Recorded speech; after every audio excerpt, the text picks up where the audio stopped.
Il était une fois, dans une maison blottie sous la neige, une famille qui préparait joyeusement Noël. Ensemble, ils installèrent le sapin dont l'odeur de résine emplissait la pièce, tandis que la lueur du feu faisait danser des reflets dorés sur les murs, décorant chaque branche de guirlandes lumineuses et de boules étincelantes. Mais, tout au fond du carton, sous le papier de soie, il y avait une petite boîte en bois. Dedans dormaient 4 anges en porcelaine, un peu ébréchés, mais si délicats qu'on n'osait presque pas les toucher. « Ceux-là, dit maman doucement, viennent de ta grand-mère. On les suspend toujours en dernier. » Alors, chacun prit un ange entre ses mains. L'un fut accroché tout en haut, près de l'étoile, un autre au centre, un troisième entre 2 guirlandes, et le dernier tout en bas, à hauteur d'enfant. Une fois le sapin paré, la famille admira son œuvre.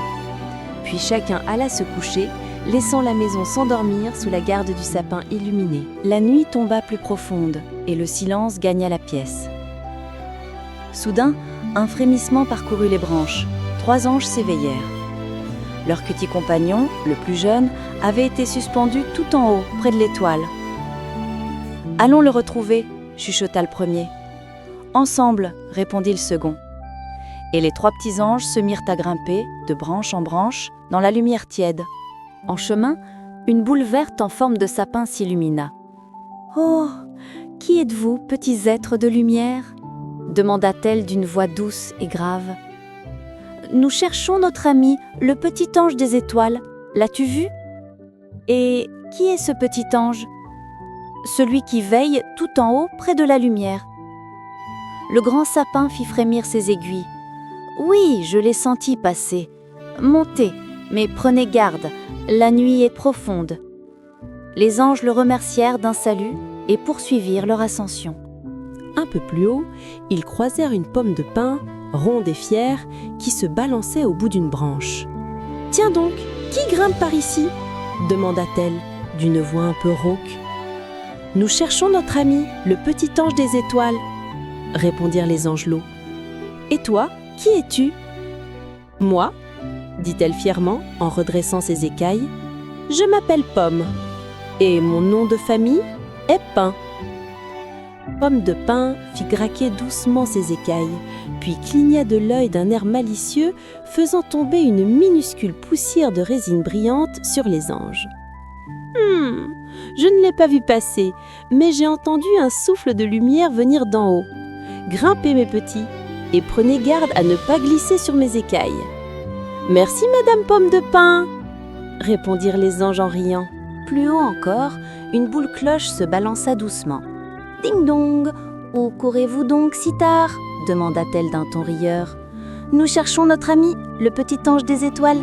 Alors, grimpez vite, il vous attend là-haut et brille d'impatience. » Et la petite cloche fit tinter sa note la plus claire pour leur porter chance.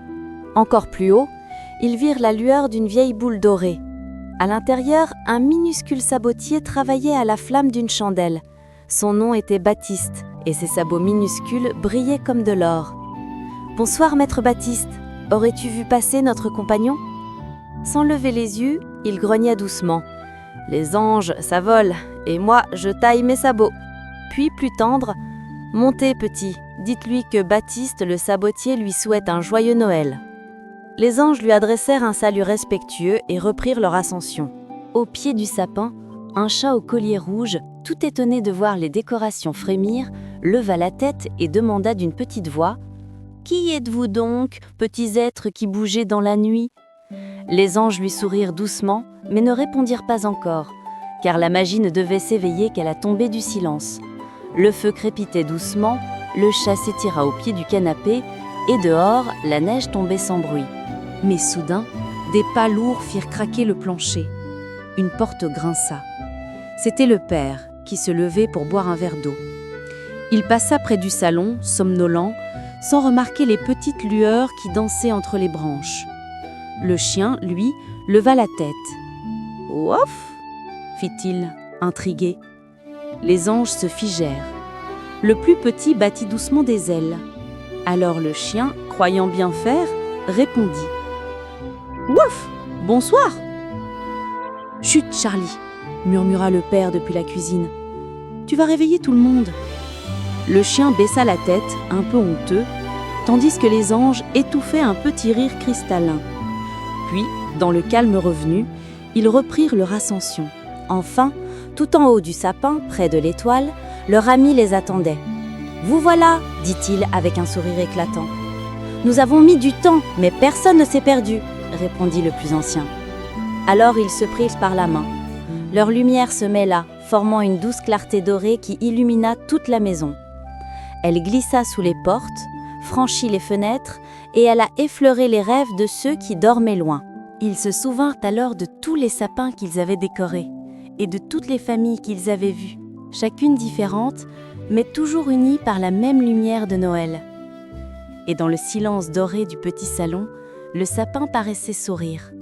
Car parfois, lorsque les anges du sapin se rapprochent, les familles se rapprochent aussi, unies par un simple éclat de lumière. Et un enfant crut entendre une voix familière lui murmurer « Joyeux Noël !»